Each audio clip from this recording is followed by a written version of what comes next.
A killer can hide, a fiber cannot. In the late-night hum of a San Francisco post office, a clerk's thumb pauses on a zodiac envelope. The glue on the stamp, the faint smudge on the postmark, each is a silent witness. A tiny crescent of missing ink, a trace of foreign adhesive. These are the whispers that outlast the shouts of a killer. This is the quiet lesson of forensics. The hinge of a case is not always a confession. Sometimes it is a half-sentence scribbled in an autopsy margin, subtly reframing a timeline. Or a disputed piece of evidence in a celebrity trial, turning certainty into reasonable doubt. Even a closed-circuit television clock running just a few minutes slow can make a perfect alibi vanish into thin air. Trace evidence demands patience. Clarity arrives in measured steps. Today, this matters more than ever. Our cameras are everywhere, our laboratories are faster, and our rumors travel at the speed of light. Small inconsistencies multiply in digital files, but the stubborn facts that survive them are the ones that speak the loudest. A faint seam on a trash bag, a dog's interrupted routine. These are the details that unravel the most comfortable stories and point to a name no one expects. Consider this. At dawn, in a rain-slicked newsroom, a junior producer slides a cassette into a deck. The tape clicks.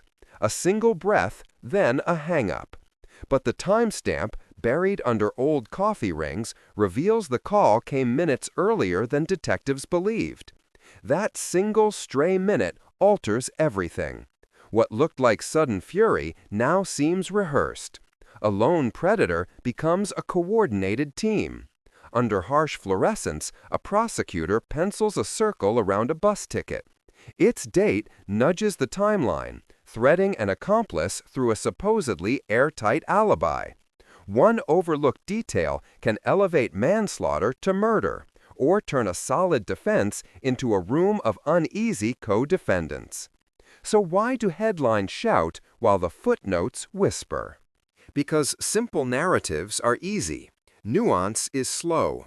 The bold story gets the global feed, while the buried particulars that restore context or expose bias arrive late.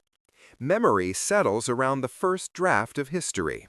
Then, one quiet fact at a time, discovery begins to revise it. Think back to that postal clerk in San Francisco. Tonight, the blue glow of a screen frames our own faces as stories scroll past in a relentless wave. In this news cycle, the first frames stick, while corrections lag. The truth is not found in the loudest voice, but in the quiet corroboration of matched times and independent records. It is found by asking the small questions. Who touched it last, and why? Follow those threads, and the real story begins to take shape. The smallest question we have yet to ask is always the one that will open the next door.